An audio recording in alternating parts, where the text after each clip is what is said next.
Halo pemirsa Reaksi, saya Vira Cendra Darawijaya. Hari ini akan mengupas tuntas kisah para selebriti yang tentunya bukan gosip tapi fakta. Kemarin itu Deddy Mulyadi ke Mabes Polri untuk melaporkan saksi dugaan. Terima kasih banyak. Selamat malam. Ya, salam sehat khususnya untuk netizen, juga untuk media, ya, khususnya untuk rasis. Selamat malam. Terkait mengenai, ya, kita kembali lagi mengenai kasus siapa tadi? Shwina. Ya. Pertama-tama, ya, kami, ya, saya pribadi sebagai praktisi hukum, ya, harus taat hukum. Artinya, ya, kita sama-sama apa keputusan dari majelis hakim, ya, yang tunggal atas keputusan pra peradilan, ya, kita harus hormati. Kita bukan mau bicara hargai, kita harus hormati. Keputusan itu adalah keputusan yang inkrah, yang baik. Namun kalau kita rekonstruksi lagi ke belakang terkait mengenai Vina, kasus itu tersebut, menurut saya apabila memang dalam proses itu ataupun ada dugaan-dugaan terkait mengenai lapan tersebut, ya, memang mereka tidak melakukan, ya, kenapa tidak? Siapa saja boleh melakukan langkah-langkah hukum terkait itu. Karena kenapa? Itu hak asasi mereka, gitu, untuk mengupayakan nama baik mereka khususnya. Seperti itu. Akhirnya ini kan menjurus soal juga dilaporkan Ibtu Rudiana, karena perkara ini ada dugaan dia aktif atau ikut dalam kasus ini. Abang melihatnya gimana, Bang? Dilaporkan juga oleh Deddy Mulyadi dengan kasus ini. Itu ya, yang yang orang tuanya anak yang meninggal itu almarhum, ya. Yo, saya ikut berduka cita, ya, kepada Bapak, ya, Ibtu Rudiana. Ya. Terkait mengenai itu, apabila Ibtu Rudiana memang melakukan bukan wewenangnya, ya bisa dilaporkan. Karena akibat daripada itu, ini loh terjadi di 2024, ya. Jadi artinya Ibtu tersebut pada saat itu kan dia bukan penyidik di dalam persoalan itu, ya kan. Beda kalau dia sebagai penyidik yang diberikan wewenang oleh pimpinannya, gitu. Didapatkan surat bahwa dia sebagai penyidiknya, pemeriksanya, ya boleh. Tapi kalau dia bukan, ya tentu kalaupun ada hal-hal yang memang dugaan tersebut, silakan sah-sah saja. Tapi kan banyak kisah-kisah sih, Bang, saat BAP sebagai saksi ada tekanan dan harus berbohong, dugaan berbohong atau kesaksian palsu. Abang melihatnya gimana, Bang? Ya, kalau sudah kesaksian palsu tadi, ya kan perlu dibuktikan. Itu perlu dibuktikan, ya kan.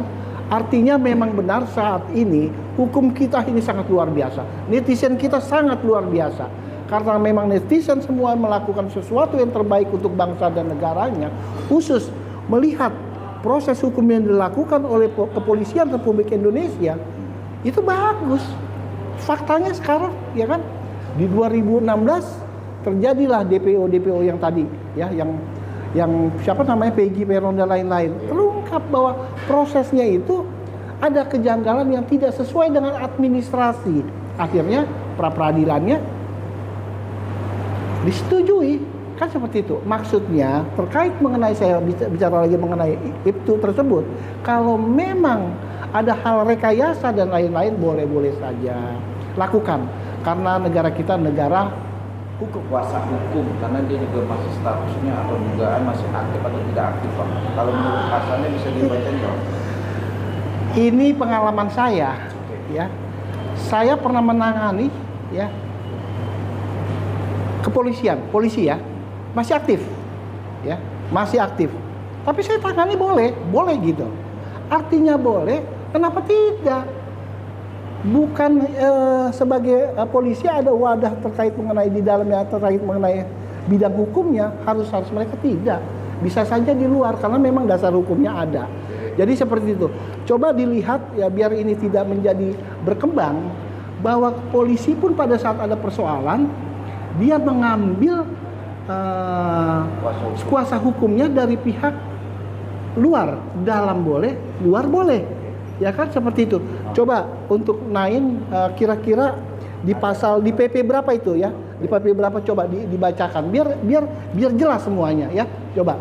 Ada di PP nomor 3 tahun 2003 tentang pelaksanaan teknis institusional peradilan umum bagi anggota kepolisian negara Republik Indonesia. Ada di bab 4 mengenai bantuan hukum di pasal 13.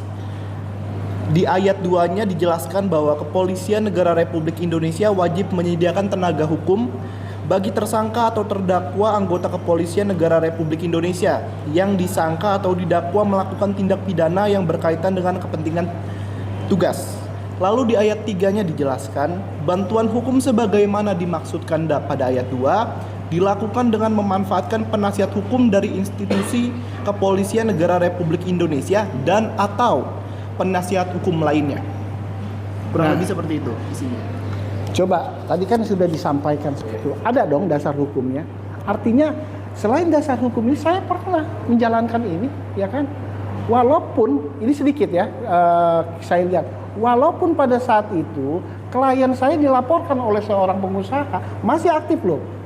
Akhirnya, ya klien saya karena bersalah ya ditahan, ya ditahan karena memang bersalah gitu, seperti itu.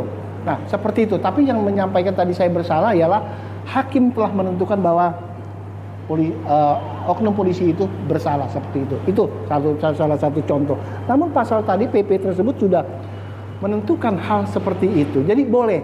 Kalaupun tadi itu tersebut mengambil lawyer, pengacara, penasihat hukum, tim siapapun namanya sah-sah saja seperti itu. Itu menurut saya. Bacakan, tapi prosedur dari mekanisme hukum kepolisian itu kan pasti ada petinggi-petingginya, Bang. Ada biro hukumnya, Bang. Abang gimana? Hilang ada di pasal di ayat 3 ya kan? Sudah jelas boleh dari dalam dan boleh dari luar gitu. Tapi pada saat saya melakukan itu, ada klien saya waktu itu polisi ya. Sah-sah saja bisa, bukan dilindungi lagi, ya kan? Polisi yang dilaporkan, tidak dilindungi. Kenapa? Diuji kebenarannya. Diuji dengan siapa? Ya, diuji dong. Hakim akan menguji semuanya kebenarannya. Seperti itu. Itulah kepolisian kita. Dan itu akan dilakukan dengan baik semuanya. Perkara ini kan ditangani soal itu atau dalam tanda kutip perkara ini dipegang sama itu dalam penangkapan, saat penggeledahan, saat BAP. Gimana, Bang? Kan tadi dari awal udah saya sampaikan, dugaan boleh. Dugaan melakukan itu tadi itu tersebut boleh dong. Ya, karena dugaan itu yang tadi saya sampaikan, kalau memang itu tidak ada surat perintah dari pimpinan dia sebagai penyidik, pemeriksa tidak boleh. Masa? Contohnya ini kasus mengenai pidana umum. Ya, bikin seperti itu. Dia ada di waktu itu Polrestabes kejadian di Cirebon, ya kan? Dan kebetulan misalnya itu ada di Polsek atau di Polres bagian ini, contohnya dia memeriksa, ya nggak bisa. Masa harus dia memeriksa dan pemeriksaannya harus disampaikan oleh dia kepada pimpinannya terkait mengenai kasusnya? Tentu tidak bisa. Ya.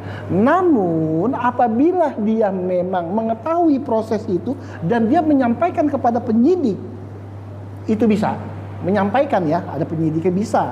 Ya kan, contohnya ya si A bagian narkoba, ya kan, walaupun tiba-tiba ketangkap tangan, bukan misalnya ini bagian narkoba dan orang yang menangkapnya itu bagian contohnya buatlah lalu lintas yang menangkap, kan bisa menyerahkan kepada itu contohnya seperti itu. Jadi sekali lagi terkait apa yang disampaikan tadi mengenai itu, apabila ada dugaan sah-sah saja, ya kan. Tapi apabila memang tidak merasa itu dan mengambil kuasa hukum untuk membela dirinya sendiri, sah-sah saja, boleh seperti itu. Akhirnya banyak nih yang sudah mulai buka suara saat dianggap dalam tanda kutip saat kejadian dan saat BAP dipanggil saksi-saksi, karena ini akhirnya saksi-saksi ini membuka atau dugaan bahwa saat di BAP saksi ini ada tekanan harus kata apa sih namanya saksi palsu bang, bikin perkara dengan BAP kasih palsu. Itu yang saya sampaikan. Kalau di dalam sesuatu itu, di dalam perkara itu, semua perbuatannya ya sesuai perbuatannya. Ya kan, kalau ada saksi-saksi memang saksi palsu kan ada sumpahnya. Ya, pada saat dia melakukan itu, ya bisa dihukum dong. Ya kan, silakan. Apalagi memang ada fakta-fakta yang memang baru, memang benar. Ya silakan, nggak apa-apa. Ya kan, dibuka semua fakta-faktanya. Seperti itu. Kemudian kasus ini saksi dengan kata doang, kalau nggak ada bukti gimana bang? Ya itu tidak bisa, ya kan. Saksi tak hanya katanya kan. Saksi itu kan harus melihat. Lihat ya. Iya kan. Terus Dia melihat. melihat ya. Oke. Terus Cuman nggak ada video atau nggak ada bukti maksimal. ya kalau melihat dia bisa pertanggungjawabkan, kenapa tidak, ya kan? Gitu. Memang kalau dia sudah melihat kan berarti saksi. Ya kan, kalau katanya si ini, katanya tidak, ya kan seperti itu. Itu menurut saya. Setelah perkara kasusnya Vina kan juga masih fiktif untuk dua DPO bang, dan belum ketemu otak utama siapa belum. Apa sih bang sebagai pelaku dengan kasus-kasus yang kita anggap agak sulit atau sulit di mata abang atau enggak sulit? Oke. Bahwa kita harus lapang dada. Bahwa kasus di 2016 ini memang kita harus pelajari. Kita merekonstruksi lagi ya, karena memang kita bukan pengacaranya, kita tidak terlampau jauh. Karena kenapa? Karena memang di dalam BAP pemeriksaan berkas-berkas semua yang ada di pengadilan kami tidak tahu. Tapi dengan adanya ini semuanya, dengan tanda kutip terkait mengenai DPO, memang DPO itu tidak pernah diperiksa, ya kan? Tapi sudah dipastikan, diketuk oleh hakim bahwa DPO itu 3 orang, ya kan? Tapi ingat, jangan sampai terulang kepada persoalan peron itu ya. Siapa? Yang kemarin pra-peradilan itu, ya kan? Nah, jangan sampai kejadian seperti itu.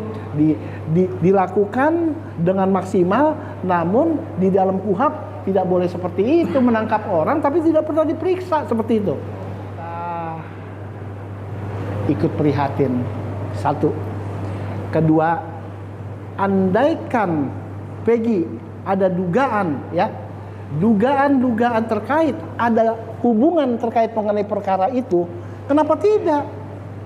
Andaikan dibuka lagi oleh Kepolisian Republik Indonesia terkait itu, sah-sah saja. Seperti itu. Artinya saat ini kita pisahkan dulu bahwa kita harus ikut ya, kita harus setuju apa yang diputus oleh Majelis Hakim Tunggal dalam perkara pra-peradilan terkait Egy, seperti itu. Hakim kalau kemungkinan pembebasan dia itu udah ingkrah apa gimana? Belum. Kalau ingkrah tentu namanya peradilan ingkrah. Namun andaikan ya kan, andaikan terkait ya siapapun ya yang di pra-peradilan ada diputus, namun apabila dilihat ada hubungannya ya terkait dengan perkara-perkara lama, itu akan dibuat sprindik baru, ya kan? Harus baru ya, tidak boleh ruang lingkupnya terkait masalah itu.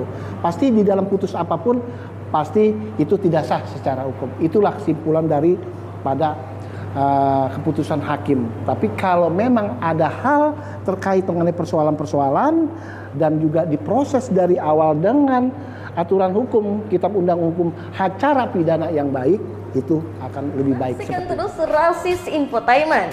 Dan untuk mendapatkan berita terupdate, like, comment, share, dan jangan lupa nyalakan tombol loncengnya. Tetap Rasis, rumor artis dan selebritis, bukan gosip tapi fakta. Untuk mendapatkan berita terupdate, jangan lupa tekan tombol subscribe, like, comment, and share, dan jangan lupa juga tekan tombol loncengnya. Saksikan terus Rasis, more artis dan selebritis, bukan gosip tapi fakta.